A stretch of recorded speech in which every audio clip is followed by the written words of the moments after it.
पिछले टॉपिक गृह विज्ञान में पिछले क्लास में हम लोगों ने जिस टॉपिक पर परिचर्चा प्रारंभ किया था उस टॉपिक का नाम था परिवार के लिए आहार आयोजन।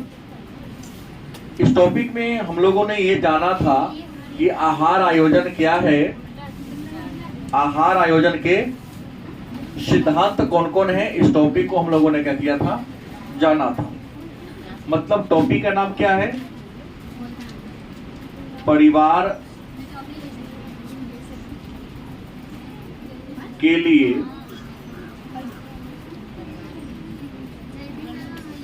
आहार आयोजन। कई मुद्दों को हम लोगों ने पढ़ लिया था। इसमें आज का जो पहला मुद्दा प्रश्न आपके मन में होगा, दैनिक आहार दिनचर्या। आज का पहला टॉपिक क्या है, दैनिक आहार दिनचर्या। दैनिक आहार मतलब डेली का आहार। प्रतिदिन जो हम लोग भोजन करते हैं उसको दैनिक आहार कहते हैं। तो आपके दैनिक आहार की दिनचर्या कैसी होनी चाहिए। तो दैनिक में लोग प्रतिदिन 3 बार भोजन करते हैं, सबको पता है।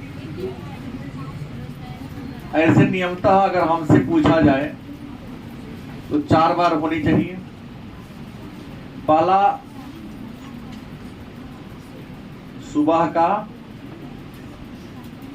नाश्ता, दूसरा दोपहर का भोजन, फिर शाम का नाश्ता, रात्रि का भोजन। स्वस्थ रहना है तो इन 4 चीजों को फॉलो करना पड़ेगा। लेकिन उम्मीद है आप लोग फॉलो। एगो ई होता है, एगो ई होता है, बीच के दोनों गायब है। नहीं तो फिर प्रश्न का उत्तर यार कैसे होगा। कहता है कि सुबह का नाश्ता और शाम का नाश्ता एकदम हल्का होना चाहिए। चाय तो लेना ही नहीं चाहिए। ब्रेड हो, बिस्किट हो, फ्रूट्स हो, जूस एक आध गिलास टहल के आते हैं तो फ्रूट्स ले लो, ड्राई फ्रूट्स ले लो, सूखल फल, बादाम हो गया, काजू हो गया, किशमिश हो गया, खजूर हो गया,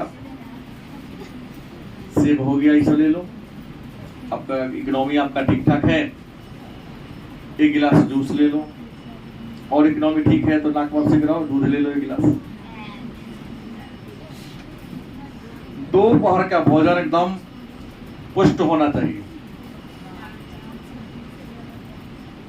चावल, दाल, सब्जी, रोटी, दही, घी, साग सब्जी, जो भी जितना सह सके पेट के औकात है खा लो। पुनः शाम में हल्का सा 2 बिस्किट या कोई फल, एक चाय का आदत है तो 1 गिलास, 1 कप जो भी हो चाय पी लो या 1 गिलास दूध पी लो। रात्रि में हल्का भोजन लेना चाहिए। भोजन टाइप केवल दोपहर का होना चाहिए।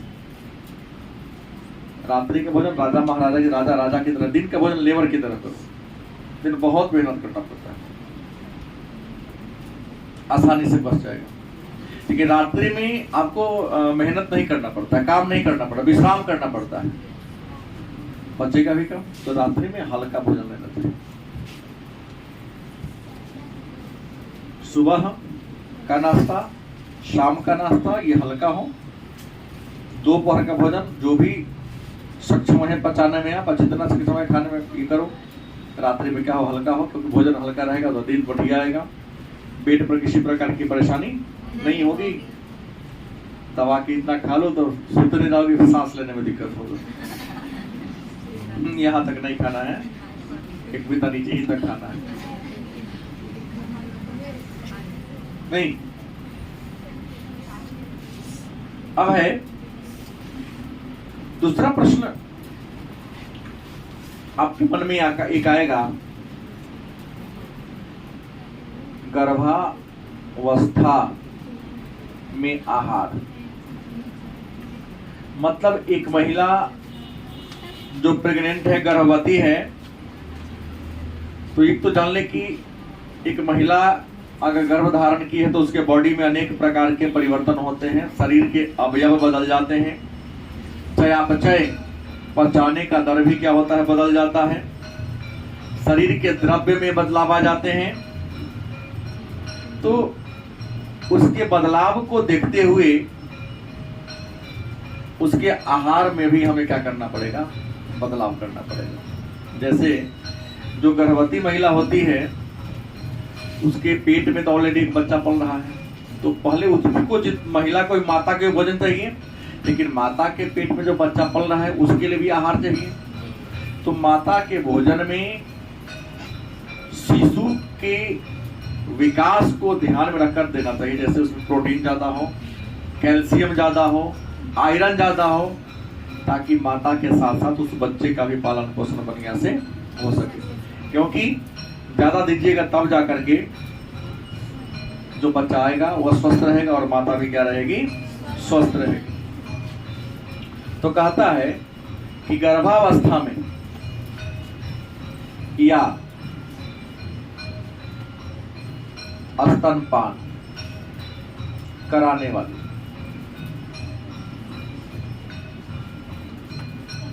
या तो महिला क्या होगी, गर्भवती होगी, या उसने बच्चा को जन्म दे दिया हो तो अपने बच्चा को स्तनपान कराते मतलब दूध पिलाती होगी, ये ना होगा। तो उसको लिए प्रतिदिन आहार कैसा होना चाहिए, देखो तो सामान्य आहार के अलावे ज्यादा उसको देने की जरूरत होती है। जैसे अनाज की बात करें, किसकी बात करें, तो अनाज प्रतिदिन अतिरिक्त उसको 35 ग्राम की जरूरत होती है। जितना वो पहले खाते थे ना उससे 35 ग्राम और एक्स्ट्रा कर दो, तब जाके वो स्वस्थ रहेगी, नहीं तो क्या हो जाएगी, बीमार हो जाएगी गर्भावस्था। फिर अगर हम कैलोरी की बात करें तो प्रतिदिन इसको 118 कैलोरी, हमने पहले कह दिया कि 3200 कैलोरी चाहिए, लेकिन जब माता गर्भवती है या दूध पिला रही है 118 कैलोरी मतलब 3300 कैलोरी होना चाहिए। दाल की बात करते हैं तो महिला को प्रतिदिन 15 ग्राम अतिरिक्त, अगर आप 100 ग्राम दाल खाते थे तो आप 115 ग्राम दाल खाना पड़ेगा। दूध की बात करते हैं तो दूध कम से कम प्रतिदिन 100 ग्राम आपको लेना पड़ेगा। हाँ, फैट नहीं लो आप, चर्बी बढ़ जाएगी तो अन्य चीज का विकास क्या हो जाएगा, रुक जाएगा। शक्कर 10 ग्राम ही डेली लो। तो गर्भावस्था में सामान्य भोजन के अतिरिक्त महिला को प्रोटीन की बात करते हैं, कितना, 15 ग्राम अतिरिक्त प्रोटीन उसको देने की जरूरत आपको पड़ेगी, तब जाके माता का ही विकास होगा और शिशु का भी क्या होगा, विकास होगा, अन्यथा विकास क्या हो जाएगा, रुक जाएगा। दूसरा प्रश्न है शिशु के लिए आहार आयोजन। शिशु के लिए आहार, एक छोटा बच्चा है उसके लिए आहार कैसा बनाना पड़ेगा। तो अगर मान लीजिए बच्चा छोटा है, तुरंत खाना शुरू किया है, तो उसको, बच्चा या बूढ़ा दोनों को, आप ज्यादा प्रयास करो दलिया देने का। दलिया में क्या होगा, जितने प्रकार के अनाज है सारे अनाज का मिला जुला रूप है, मतलब मक्का, गेहूं, चावल, दाल, चना, मूंग, मतलब जितने भी प्रकार के अनाज तुम्हारे घर में उपलब्ध है सभी प्रकार के अनाज को मिला जुला के क्या कर दो, पिछवा दो। हाँ, वही तो बन गया दलिया। दलिया खाने से मोटा हो जाता है। कौन कहा थे मोटा हो जाता है? छोटा बच्चा है तो उसको ये तो है ना, वर्क करना तो है नहीं, दूध भी पीता होगा, दलिया भी खाता होगा और भी कुछ खाता होगा, तो मोटाएगा ही, ऐसा तो है। और इसलिए आप लोग नहीं खाते, ऐसा कुछ ही बात नहीं है, स्वस्थ रहेगी। कि ना कभी कभी कोचिंग का काज के सर जी मन खराब लगे ना लिए पर आती है तो मैं देखता हूँ यहाँ पसीना पसीना हो गया रहता है शरीर, कितना ही दूर साइकिल चलाने से। कायला होता है क्योंकि आप कमजोर हैं, शरीर में ऊर्जा नहीं है कि ना फीट मार देता है तो घर पहुंचाना पड़ता है। मैं आपसे बहुत बड़ा हूं नहीं, हमारे एज और आपके में कोई हिसाबी किताब नहीं है। सुने कि पापा जी को आपको फिट नहीं मार दिया, हम वही मारा नहीं, हम अपने उम्र के हिसाब से अपने वर्ग के हिसाब से आहार लेता हूँ। और तुम सब जिस उम्र में हो, किशोरावस्था में हो, इस उम्र के अनुसार भोजन नहीं है तुम्हारा, तुम लोग का उम्र है बूढ़ा की अवस्था का, तो क्लास में तो फिट मारेगा भाई। क्या करिश्मा सही बात है? हाँ, तो हमने कहा इन सबका मिक्सअप करो। खाने से इंसान मोटाता नहीं, मोटाने वाला की बॉडी नहीं होता है। हम तो बहुत ऐसे बच्चे को जानता हूँ, व्यक्ति को जानता हूँ जो बहुत खाता हूँ तो मोटाने के लिए बहुत प्रयास कर लेकिन मोटाया है। अब कुछ ऐसे हैं जो कम खाते हैं लेकिन एक शरीर होता है अपने आप मोटा हो ही जाता है। ये कहो कि दूध खाने से, दही खाने से, घी खाने से मोटाता है, हाँ डालडा खाएंगे तो आप मोटा जाएंगे। तो मार्केट का घी मत खाओ, क्योंकि मार्केट की घी में तो क्या है, डलडा है। आप आलू का सेवन कम करो, हरी साग सब्जी ज्यादा खाओ। तो किशोरावस्था में ये सभी प्रकार के अनाज देना चाहिए ताकि अनाज में सभी प्रकार के पोषक तत्व प्रचुर मात्रा में रहता है। अब देखिए बात करते हैं किसका, दूध का। हालांकि दूध को लोगों ने संतुलित आहार पहले माना, लेकिन आज विद्वान कहते हैं कि दूध संतुलित आहार, संतुलित आहार उस आहार को कहा जाएगा जिस आहार में सभी प्रकार के पोषक तत्व, सभी प्रकार के विटामिन प्रचुर मात्रा में क्या हो, उपलब्ध हो। लेकिन दूध में विटामिन सी नहीं है, क्योंकि सी रहेगा तो फट जाएगा। तो लोगों ने दूध को पौष्टिक आहार मानने से क्या कर दिया। मैं एक ग्राफ बनाने जा रहा हूं, यहां से दो प्रश्न प्रतिवर्ष पूछता है। दूध है तो कई ऐसे प्राणी हैं जो दूध देते हैं। देखिए दूध में माँ का दूध हो सकता है, क्या गाय का दूध हो सकता है, गधही का दूध हो सकता है, भैंस का दूध हो सकता है और बकरी का दूध हो सकता है। तो किसके दूध में कौन सा पोषक तत्व कितनी मात्रा में पाया जाता है, इन बातों को ध्यान रखना है। तो दूध में अगर सबसे पहली बात करें तो हम बात करेंगे किसका, ऊर्जा का। किसका, ऊर्जा का बात करेंगे। ऊर्जा के बाद हम प्रोटीन की बात करेंगे। किसकी, प्रोटीन के बाद हम वसा की बात करेंगे। वसा के बाद कार्बोहाइड्रेट, और कार्बोहाइड्रेट के बाद कैल्शियम की बात करेंगे। ध्यान देंगे, हाला नहीं, कैल्शियम की बात करेंगे। तो मूल्यांकन करना है कि कौन दूध श्रेष्ठ है, यहां से मिलेगा।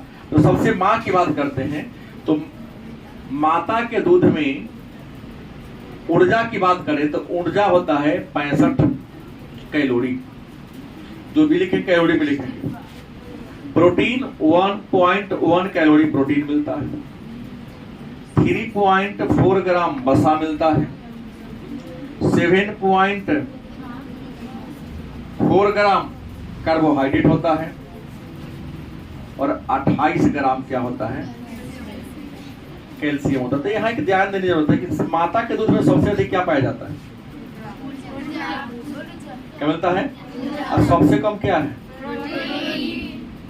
नहीं। दूसरा है गाय के दूध की बात करते हैं। तो गाय के दूध में ऊर्जा कितना है,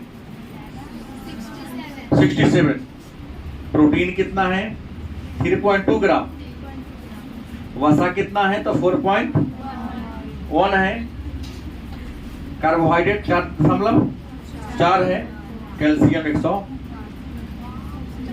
कैल्शियम हड्डी को मजबूत करता है। किसको मजबूत करता है, हड्डी को मजबूत करता है। बात आता गदही के दूध की। कई ऐसे बीमारी में जहां लोग गदही के दूध पीते हैं, और गदही के दूध बहुत महंगा है, 400 रुपए से ऊपर लीटर का होगा। 400 के हजारों रुपए लीटर बिकता है। कुछ लोग का कहना है कि कैंसर के उपचार में बहुत काम करता है। मुंबई जैसे शहरों में लोग जो पाले हुए दरवाजे लाके उसके सामने दूध के दे देता है, क्योंकि भरोसा नहीं रहेगा ना गधी कहे कि भैंसी के दूध है। इसलिए गदही के दूध में स्वाद दूध का दूध जैसा होता है, इन्हें की गदही के दूध गदही जैसा स्वादिष्ट होगा।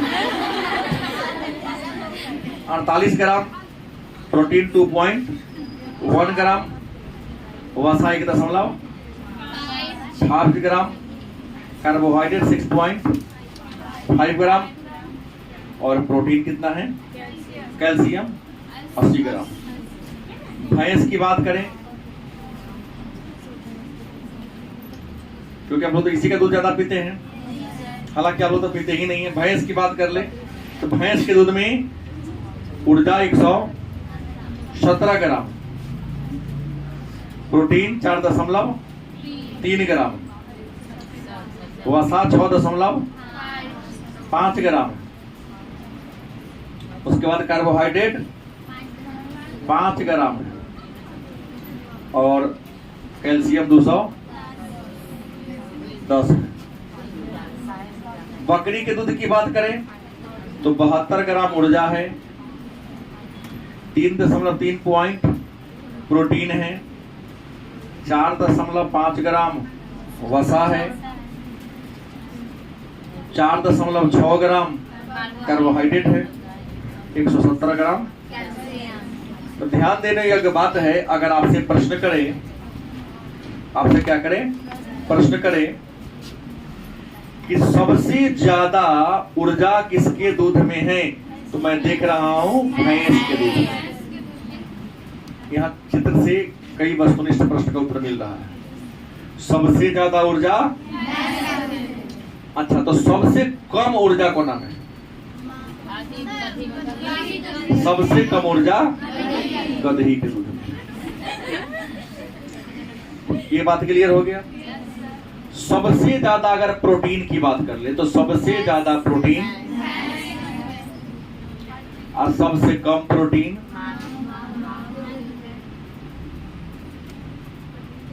वसा की बात करें तो सबसे ज्यादा वसा, उठा देगा भैंसी के पीजिएगा तो फैट है, लेकिन दूध पीता कौन है भाई, वो तो सब सागर वाला पानी पिलाता है मिल्क मैन लोग। नहीं, उजर रंग है ना, दूध का रंग कैसा होता है, व्हाइट, हाँ व्हाइट रहेगा। हाँ थोड़ा पिल तो पीरा का रंग चपाई रंग मिला देता है। घी में बुआ कथी मिले छपा तो हर चुप, झूठ नहीं बोलना है। डालडा मिलता है, आलू के महीन करके मिक्सर पीस के हाथ में मिलाते हैं। हम झूठ बोले छी तो काहे घी महकता है जी होने वाला। हाँ, और जो हम लोग अपने घर का जो दही के ऊपर का उसका टेस्ट अलग है। ये केना हो गए, सब बिजनेस वाले बेईमाने होते हैं। गांव में तो ओरिजिनल तराजू ऐसा वाला होई छे, मशीन वाला तराजू क्यों रखा कि 900 ग्राम जोक के देना है। तो कांटा लिए हैं तो किसान के छाली लेने के लिए, मलाई लेने के लिए। ये जो मशीन है ग्राहक को देने के लिए। जैसे गांव के दुकानदार 2 किलो रखता है, एगो 1100 ग्राम वाला किलो, एगो 950 ग्राम वाला किलो। 1100 ग्राम वाला किलो अगर हम गेहूं लेके गए बेच के आलू खरीदना है तो हमसे गेहूं खरीदेगा, आलू देना तो दूसरा का किलो से देगा। ये वो ऐसा नहीं कि ना है, मार्केट में बिक रहा है वो। अब आइए, अब चर्चा करते हैं। तो सबसे ज्यादा भैंस के दूध में वसा है, तो सबसे कम वसा कहाँ है, तो गदही के दूध में। कार्बोहाइड्रेट की बात करते हैं तो कार्बोहाइड्रेट सबसे ज्यादा है, और इंसान को तत्काल ऊर्जा कथी से मिलता है, कार्बोहाइड्रेट से। खिलाड़ी खेलते खेलते थक जाता है, उसको तत्काल क्या दिया जाता है, कार्बोहाइड्रेट। तो सबसे अधिक कार्बोहाइड्रेट कहाँ है, तो अपना बच्चा थोड़ा सा पी लिया फिर कूदेगा 2 घंटा। जितना बच्चा कूद लेता है तो हम लोग से कूदाएगा नहीं। क्योंकि 6 महीना तक माँ का इतना हाथ पैर भाजता है, कहीं गोद में रख ले तो कहीं कूदने लगेगा, सबका हाथ उखाड़ देगा, बाह उखाड़ देगा, लेकिन उसको थकान नहीं होगा, हाँ पर रख देता है कई बार। कैल्शियम की बात करते हैं तो कैल्शियम सबसे अधिक और हड्डी को मजबूत करने के लिए इसका होता है, कैल्शियम हड्डी को स्ट्रॉन्ग करने का काम। तो यहाँ कुछ वस्तुनिष्ठ प्रश्न बन गया, कहे को 1 2 3 4 5 6 7 8 होगा इस ग्राफ से पूछेगा ना कि सबसे ज्यादा ऊर्जा भैंस के दूध में, सबसे अधिक प्रोटीन भैंस के दूध में, सबसे अधिक वसा, सबसे अधिक कैल्शियम। देखो कार्बोहाइड्रेट को छोड़कर सब कुछ ज्यादा कथी के दूध में, याद रखो कार्बोहाइड्रेट सबसे अधिक कहाँ है। अब यहाँ कॉमन प्रश्न लेना है व्यक्तिगत रूप से कि माँ के दूध में सबसे अधिक क्या है, तो ऊर्जा ही देखो ना 65 ग्राम है ना। यहाँ तो ऑल ओवर का मैं एक समझा दिया कि माँ के दूध में सबसे अधिक क्या मिलता है, गाय के दूध में सबसे ज्यादा क्या है, कैल्शियम। गदही के दूध में सबसे अधिक क्या है, भैंस के दूध में भी, बकरी के दूध में। तो माँ के दूध के छोड़कर बाकी सभी में कैल्शियम सबसे अधिक है। ये वाला ग्राफ से आप समझ गए। एक प्रश्न और आता है, स्तन्य मोचन क्या है। स्तन्य मोचन क्या है, स्तन्य मोचन क्या है या स्तन्य मोचन से आप क्या समझते हैं। देखिए डॉक्टर कहता है कि सामान्य सा नियम है कि जब बच्चा जन्म ले तो 6 महीना तक मतलब 180 दिन तक मम्मी के दूध के अलावे उसे बाहर के किसी भी प्रकार के सामान को देना। जो बच्चा केवल और केवल माँ का दूध पिएगा उसका शरीर पूर्णतः निरोग होगा। बाहर का दूध पिएगा तो कुछ न कुछ उसका बॉडी बीमार पड़ जाएगा, क्योंकि बाहर के दूध में मिलावट रहता है, वायुमंडल की गंदगी घुस जाता है और माँ के दूध सीधे मुंह लगाया स्तन में खींच रहा है, किसी प्रकार की गंदगी आने जाने का कोई चांस ही नहीं। गलत से। तो यहाँ प्रश्न आया स्तन्य मोचन क्या है। तो जब बच्चा 6 महीना का हो जाए उसको माँ के दूध पर से निर्भरता को धीरे धीरे क्या करना चाहिए, मतलब माँ के दूध के अलावे 6 महीना का जब हो जाए तो उसको अन्य चीज खिलाने का अभ्यास करना चाहिए। अभी नहीं कि जाके चना के भुजा खिला दे, तरल पदार्थ हलवा हो, खिचड़ी हो, जूस हो। लेकिन यहाँ तो बच्चा आई जन्म लिया, दूध छठियारे के दिन दीदी आई, भैया आए, फुआ आए, ठंडा पिया, बच्चा तो खूब मजा लेता है ठंडा पीने में, चाय पीने में। क्या एक बार जो ठंडा का टेस्ट ले लिया, थोड़ा हिलने डोलने के लायक हो गया, तो 10-20 दिन के बाद सबसे पहले धावा बोलेगा ठंडे पर, मम्मी दूध पिलाने के लिए तैयार है ना, बाद के हिसाब किताब ही, पहले मुझे क्या पिला दो, तो रंग कलर से पहचान लेता। ऐसा होता है। चाय को देकर बड़े चाय कप लेके पी रहे हैं तो उसको लगेगा हमको क्यों नहीं पिला रहा है, मन ही मन क्रोधित होता है, मौका मिल जाए लाख चला देता है कि इतना हम भी तुमको पीने देंगे, नहीं गिराइए देंगे। तो माँ के दूध को छोड़ाकर तरल पदार्थ लेने की प्रक्रिया को हम कहते हैं स्तन्य मोचन, मतलब माँ के दूध से उसको मुक्त करा देना, क्या कहलाता है। फिर एक मन में प्रश्न होगा कि सर बच्चा तरल आहार लेने के लिए कब तैयार होगा, मतलब हम कैसे जानेंगे कि बच्चा तरल आहार लेने को तैयार है, रेडी है। तो बच्चा तरल आहार लेने का तैयार होता है, इसका साइन है, मतलब सीधे कहता है बच्चा ठोस आहार लेने को क्या है, तैयार है। इस बात को पता लगाएंगे कैसे, तो बच्चा ठोस आहार लेने को तैयार है, इसका पहचान है कि जब बच्चा सिर उठाने लगे, मतलब सोया है लेकिन गर्दन की ओर उठा ले। दूसरा, बिना किसी के सहारे या किसी के सहारे बिछौना पर नीचा कहीं जब बैठे जाए, चबाने में सक्षम हो जाए। जैसे बच्चा पहले ओढ़ता है सीधे, लेकिन मुंह में कुछ रखो तो चबाने लगे वो। और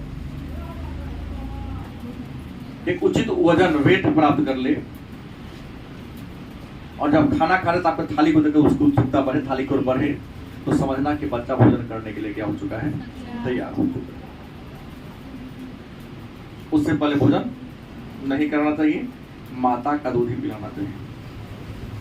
देखिए बच्चा दो प्रकार के होते हैं, एक और स्कूलगामी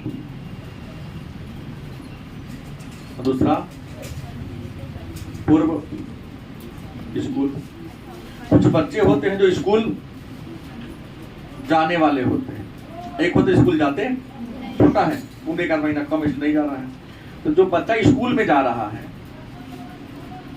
तो उसके लिए भोजन में क्या क्या ज्यादा होना चाहिए, कैसा होना चाहिए। तो जो बच्चा स्कूल जा रहा है उसके भोजन में ऊर्जा, प्रोटीन, कैल्शियम, लोहा और विटामिन ए ज्यादा होना चाहिए।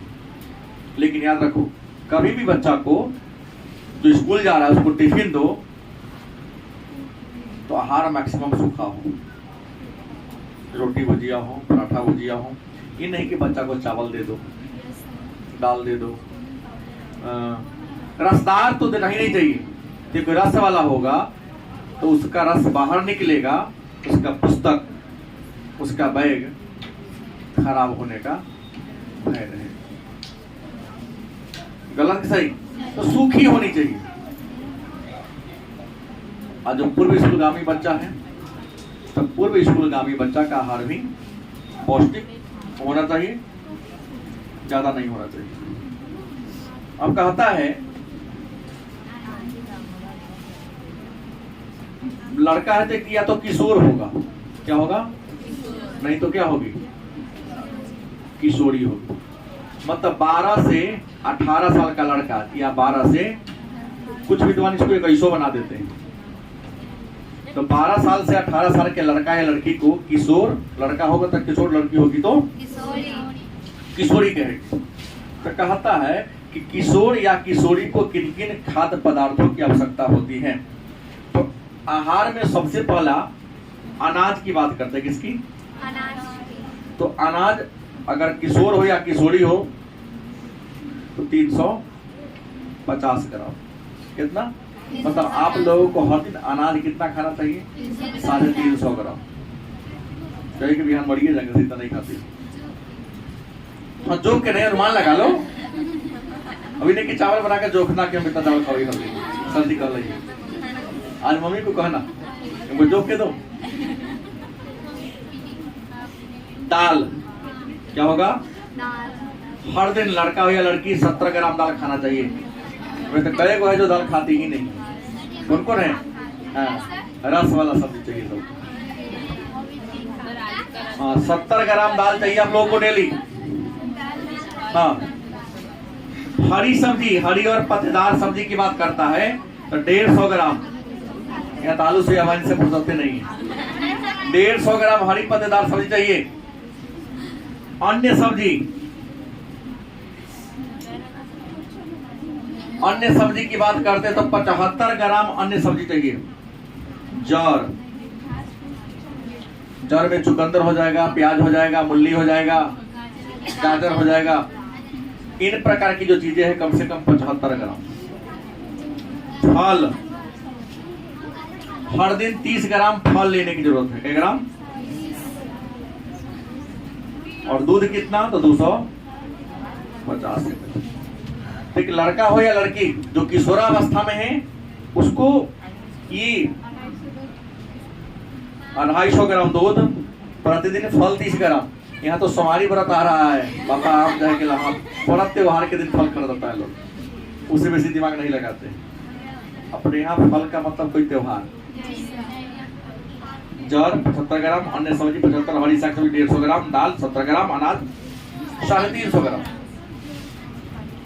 अब पोषक तत्व की बात करें, किसकी, किशोरावस्था में लड़का हो या लड़की, उन्हें कितना प्रतिदिन पोषक तत्व लेना चाहिए, क्योंकि उससे कम पोषक तत्व लीजिएगा तो गारंटी है ना आपके मस्तिष्क का विकास होगा ना आपके बॉडी का विकास होगा। तो किशोरावस्था में पोषक तत्व की बात करते हैं तो पहली बात आता है कैलोरी की, किसकी, प्रतिदिन कितना कैलोरी किशोरावस्था में लेनी चाहिए, तो कहता 2060 कैलोरी लेना चाहिए।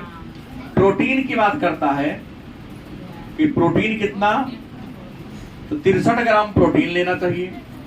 वसा 22 ग्राम वसा प्रतिदिन लेना चाहिए। कैल्शियम की बात करते हैं तो एक इंसान को प्रतिदिन 500 मिलीग्राम कैल्शियम लेना चाहिए। आयरन माने लोहा की बात करते हैं, प्रतिदिन आयरन कितना लेना, ये नहीं कि लोहा का फूट के खा जाते। लोहा मतलब मैं कह दे हरी पत्तेदार शाक सब्जी, तो प्रतिदिन आपको लोहा कितना लेना है, तो आपको लोहा लेना है 30 ग्राम। क्या ग्राम? विटामिन ए की बात करें, विटामिन ए कितना, विटामिन ए कहता है 600 मिलीग्राम। यह भी हरी शाक सब्जी में मिलता है। कैलोरी माने ऊर्जा के माप कैलोरी कहते हैं, पाया कहीं सब अनाज में मिलता है कैलोरी। उसके बाद थायमीन मतलब विटामिन B1 कितना लेना है, 1.1 ग्राम। उसके बाद कौन है, नियासिन माने विटामिन सी कितना है, 40 ग्राम। आप लोग लेते हैं, एक को नव लेते हैं।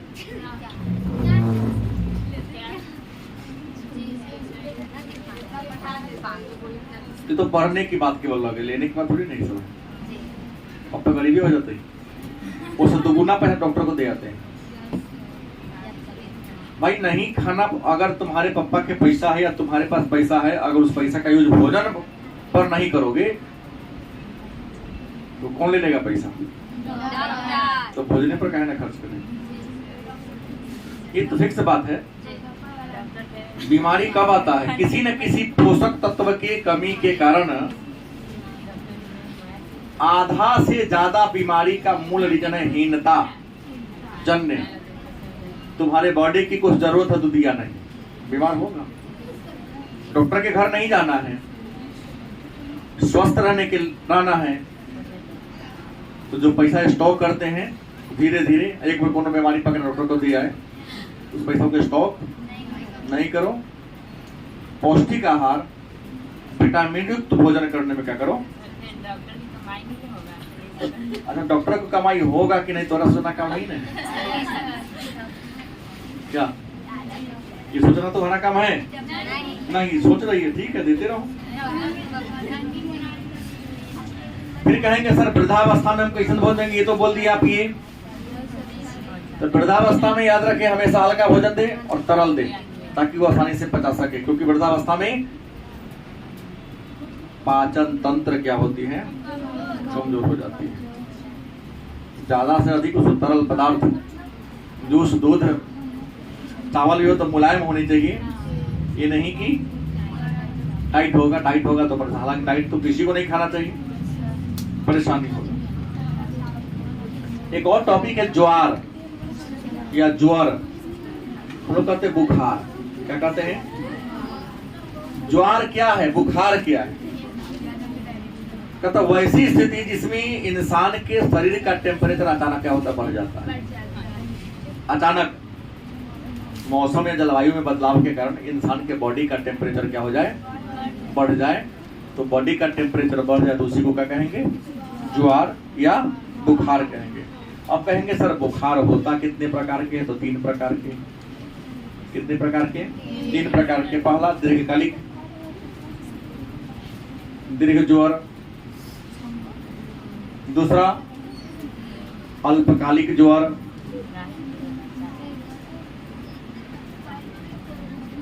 तीसरा कौन है, बार बार होने वाला ज्वर। माने बुखार 3 प्रकार का होता है। दीर्घकालिक कुछ ऐसा बुखार जो लंबी अवधि तक चलता है, जल्दी ठीक नहीं होता है, और लंबी अवधि तक चलने वाला जो ज्वर है उसका नाम है तपेदिक। कौन है? ये जल्दी ठीक नहीं होता है, 6 महीना साल भर लगेगा तब ठीक हुआ। इन्हें कि 24 आवर बुखार रहेगा, कभी रहेगा कभी छूटेगा, तुमको फीलिंग होगा। दूसरा अल्पकालिक, कुछ घंटा रहता है फिर ठीक हो जाता है, थकान की वजह से, कई बार उचित भोजन न करने की वजह से। और बार बार होने वाला कुछ बुखार है जैसे मलेरिया, उसका एक बार परजीवी तुम्हारे बॉडी में आ गया, डॉक्टर ने दवा दिया, उसका खुराक होता है 1 महीना 2 महीना 3 महीना का, चाहे 7 दिन का डॉक्टर ने लिखा, तुमको ठीक हो गया दवाइयाँ को क्या कर दिया, छोड़ दिया, तो फिर दोबारा आपको बॉडी पर क्या करेगा, अटैक करवे करेगा। तो ये है आहार और आहार नियोजन, ज्वार और ज्वार के रूप। तो ये पाठ में इतना ही आपका रह गया था।